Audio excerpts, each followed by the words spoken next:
Chips তৈরি করে রাখার জন্য কেবলমাত্র কাঁচা আলু আর 1 চামচ আটা থাকলেই কিন্তু সারা বছরের জন্য এরকম ধরনের চিপস রেডি করে নিতে পারবেন। চায়ের সঙ্গে তো বেশ দারুণ লাগবে। নমস্কার বন্ধুরা, কাজল ভিলেজ কিচেনে সকলকে স্বাগত জানাই। রোজকার মতো আজও রান্নাঘরে চলে এলাম। আজকের রেসিপি প্রথম থেকে লাস্ট পর্যন্ত দেখতে থাকুন, আশা করছি ভীষণ ভালো লাগবে। তো চলুন তাহলে শুরু করা। আলু চিপস করার জন্য এখানে কয়েকটা আমি আলু নিয়ে নিয়েছি। এটা কাঁচা আলু আছে, খুব ভালো করে ধুয়ে পরিষ্কার করে নিয়েছি। এবারে আমি খোসাটাকে ছাড়িয়ে নিই। এগুলোকে খোসা আমি খুব ভালো করে ছাড়িয়ে নিয়ে আবারও কিন্তু ধুয়ে পরিষ্কার করে নিয়েছি। এবারে এখানে নিয়ে নেব একটা বাটি। বাটির মধ্যে দিয়ে দেব বেশ কিছুটা জল। জলের মধ্যে দিয়ে দেব স্বাদ মতো লবণ। লবণটাকে দিয়ে খুব ভালো করে কিন্তু মিশিয়ে নিতে হবে। কয়েকটা টিপস ফলো করলে পাঁপড় একদম দোকানের মতোই সাদা ধপধপে হবে, খেতে কিন্তু বেশ দারুণ লাগবে। এখানে দেখো আমি একটা গ্রেটার নিয়ে নিয়েছি। তোমরা চাইলে কিন্তু আলুগুলোকে কুচিয়েও দিতে পারো ছোট্ট ছোট্ট করে, আবারও গ্রেটার দিয়ে কিন্তু এইভাবে একটু বড় গ্রেটার দিয়ে গ্রেটও করে নিতে পারো। সমস্ত আলুগুলোকেই দেখো আমি জলের মধ্যে খুব ভালো করে গ্রেটারের সাহায্যে গ্রেট করে নিয়েছি। এবারে এই আলুগুলোকে ধুয়ে নিতে হবে খুব ভালোভাবে, যতক্ষণ না এই জলটা পরিষ্কার হয়ে যায়। এখন দেখো কীরকম একটা ঘোলাটে মতো রয়েছে। এই লবণ জল থেকে আলুটাকে খুব ভালো করে ছেঁকে এটাকে কিন্তু বারংবার আমি ধুতে থাকবো। আলুগুলোকে ধুয়ে তুলে নিয়েছি, আবারও আমি জলের মধ্যে দিয়ে দেবো পরিষ্কার জলে। আবারও এইভাবে ধুতে থাকবো। দেখো কতটা কিন্তু কালার চেঞ্জ হয়ে গেছে জলের। এইভাবে আমি এখনও 3 থেকে 4 বার ধরে এটাকে ধুতে থাকবো। ওকে কয়েকবার ধরে ধোয়ার পরে দেখো একেবারে কিন্তু সাদা ধপধপে হয়ে গেছে আর একদম পরিষ্কার হয়ে গেছে। এইভাবেই আলুগুলোকে কিন্তু ধুতে থাকতে হবে, যাতে করে আলুর যে নোংরাটা আছে একেবারে কিন্তু পরিষ্কার হয়ে যায়। আবারও দেখো আমি বেশ বাটির মধ্যে বেশ কিছুটা জল নিয়ে নিয়েছি। এবারে ওর মধ্যে দিয়ে দেবো আমি আবারও স্বাদ মতো লবণ। দিয়ে দিলাম স্বাদ মতো লবণ দিয়ে খুব ভালো করে জলটাকে একটু মিশিয়ে নেব। মেশানোর পরে সমস্ত আলুগুলোকে আবার আমি জলের মধ্যে দিয়ে দেবো। এটা নিয়ে কিন্তু 2 বার ধরে আমি লবণ জলে আলুটাকে ধুয়ে নিলাম। আলুগুলোকেই আমি লবণ জলের মধ্যে দিয়ে দিয়েছি। এবারে এটাকে 5 মিনিট মতো এভাবে ঢাকা দিয়ে আমি রেখে দেব। 5 মিনিট মতো ভিজিয়ে রেখেছিলাম। আর এই দেখো জলটা দেখতেই পাচ্ছ একেবারে কিন্তু পরিষ্কার হয়েছে, আগের তুলনায় কি একদম রয়েছে যেরকম একটা কালার ছিল।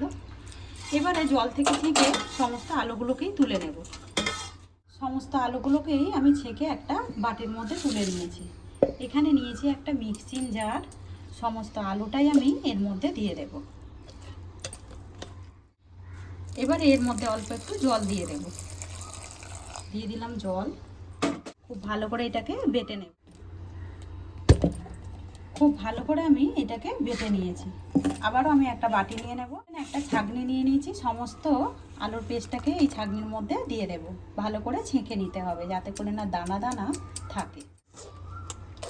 খুব ভালো করে এইভাবে কিন্তু চেপে চেপে এটাকে ছেঁকে নিতে হবে। সমস্ত আলুটাকে আমি খুব ভালো করে ছাঁকনি দিয়ে এইভাবে ছেঁকে নিয়েছি। আর এই দেখো কতটা দানা দানা দেখছো, এটা কিন্তু একেবারে চালনি দিয়ে দেখো ছাঁকাই যাচ্ছে না। এটা অন্য কাজে কিন্তু ব্যবহার করা যাবে। এখানে আমি এবারে দিয়ে দেবো স্বাদ মতো লবণ। আর দিয়ে দেবো এখানে 1 চামচ ছোট চামচের আটা। তো চাইলে তোমরা এখানে ময়দাও দিয়ে দিতে পারো, আমি এখানে আটা দিয়ে দিলাম। এবারে সমস্ত উপকরণগুলোকে একটু মিশিয়ে নেব। এখানে আরও একটু জল দিয়ে দেব। দিয়ে দিলাম বেশ একটা জল। আবারও আমি খুব ভালো করে এটাকে গুলে নেব। আর এর মধ্যে কিন্তু কোনো রকম বেশি করে আটা অথবা ময়দা দেওয়া যাবে না, তাহলে কিন্তু আলুর যে স্বাদটা ওইটা একেবারেই পাবে না। সেই ক্ষেত্রে ছোটো চামচের 1 চামচই আটা অথবা ময়দা বা চালের গুঁড়ো তোমরা এখানে ব্যবহার করতে পারো। এবার আমি ঘনত্বটা দেখিয়ে দিচ্ছি। এই দেখো এরকমই ঠিক ঘনত্বটা হবে, একেবারে পাতলাও না আবার কিন্তু বেশি ঘনও না। ওদিকে দেখো আগে থেকে আমি একটা কড়া কিন্তু বসিয়ে দিয়েছি। সমস্ত গোলাটাই এর মধ্যে দিয়ে দেবো। এবারে অনবরত কিন্তু এটাকে নাড়তে হবে, নাহলে কিন্তু আলুটা অনেক তাড়াতাড়ি কিন্তু ঘন হয়ে যাবে। নাড়া কিন্তু বন্ধ করা যাবে না একেবারে। দেখতে পাচ্ছ নাড়তে নাড়তে কত তাড়াতাড়ি দেখবে কয়েক মিনিটের মধ্যে কিন্তু এরকম ঘন হতে থাকবে। গোলাটাকে এইভাবে কিন্তু গুলে নিতে হবে। আর এই দেখো কতটা সাদা হয়েছে দেখছো, এইটা কিন্তু ওইভাবে যদি একইভাবে আলুটাকে অনবরত ধুয়ে চিপসগুলো বা পাঁপড়গুলো করা যায়, তাহলে কিন্তু সেই ক্ষেত্রে দেখবে পাঁপড়গুলো সাদা ধপধপে হবে আর একেবারে কালোও হবে না। এখানে চিপস বা পাঁপড় করার জন্য কিন্তু গোলাটা একেবারে রেডি হয়ে গেছে। আর ঘনত্বটা দেখতেই পাচ্ছ। তো আমি এবারে দেখিয়ে দেবো কিভাবে বুঝবে। এখানে একটা প্লেট নিয়েছি, এখানে দিয়ে দেবো সামান্য একটু। আর এই দেখো, এইটা কত সহজেই দেখো একদম কিন্তু সরে যায়নি। এটা কিন্তু ঠান্ডা হবার পরেই দেখতে পাবে, বুঝতে পারবে এটা একেবারেই জমে যাবে এইভাবে। তো আমি এখানে রোদের মধ্যে চলে এসেছি। একটা দেখো এখানে একটা প্লাস্টিক পেতে নিয়েছি। তোমরা চাইলে কিন্তু থালার মধ্যেও এগুলো তেল মাখিয়ে একটু রেডি করে নিতে পারো। আর এই আলুর পাঁপড়গুলো যখন দেবে তখন কিন্তু একদম একটু গরম থাকা অবস্থাতেই দিতে হবে, ঠান্ডা হয়ে গেলে কিন্তু জমে যাবে। আর এই দেখো,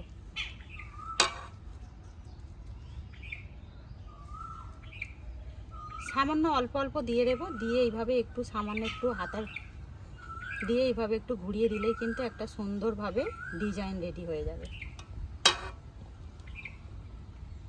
সমস্ত পাঁপড়গুলোকেই আমি এইভাবে রোদের মধ্যে দিয়ে দেব।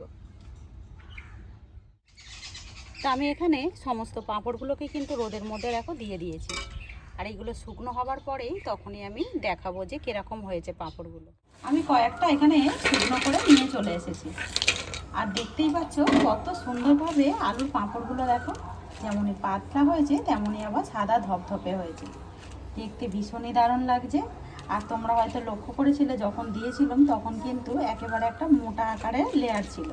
এখন দেখো শুকনো করে নেওয়ার পরে এইদিকে দেখো কয়েকটা ভেজে নেওয়ার জন্য আমি কড়ার মধ্যে বেশ কিছুটা সাদা তেল দিয়ে দিয়েছি। এবারে একটা পাঁপড় দিয়ে দেখাচ্ছি।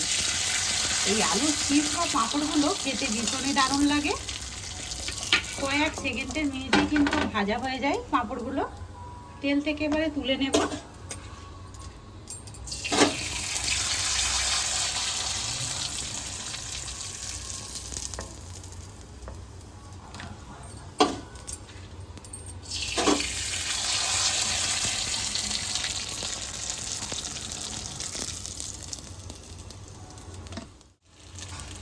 কয়েকটা পাঁপড় দেখতেই পাচ্ছ এখানে কাঁচা ছিল, সেইগুলো কিন্তু একটু অন্য মানে বাঁকা বাঁকা মতো হয়ে গেছে। কিন্তু অপরগুলো দেখো কত সুন্দরভাবে পাঁপড়গুলো হয়েছে দেখো, আর কতটা বড় হয়েছে সেটা কিন্তু দেখতেই পাচ্ছ। হাতে তৈরি আর বাড়িতে কিছু খাবার যদি আমরা এরকম সারা বছরের জন্য রেডি করে নিতে পারি, দেখতে যেমন ভালো লাগে, বাচ্চাদের বা বিকালে নিজেরাও কিন্তু চায়ের সঙ্গে এগুলো কিন্তু খুব সহজেই ভেজে নেওয়া যায়। আর এই দেখো প্লেটের মধ্যে নামিয়ে নিয়েছি, কতটা মুচমুচে হয়েছে সেটা কিন্তু দেখতেই পাচ্ছ।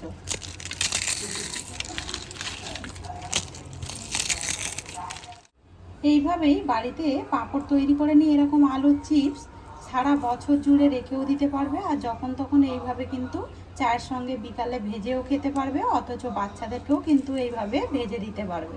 তো আজকের রেসিপি আপনাদের কীরকম লাগলো অতি অবশ্যই কমেন্ট করে জানাবেন। যদি ভালো লেগে থাকে একটা লাইক করে দিয়ে এইভাবে আমার পাশে থাকবেন, আমাকে সাপোর্ট করবেন। আমার এরকম নিত্য নতুন রান্নার জন্য পাশে থাকা বেল আইকনটি প্রেস করবেন। সবাই ভালো থাকবেন, সুস্থ থাকবেন। ধন্যবাদ।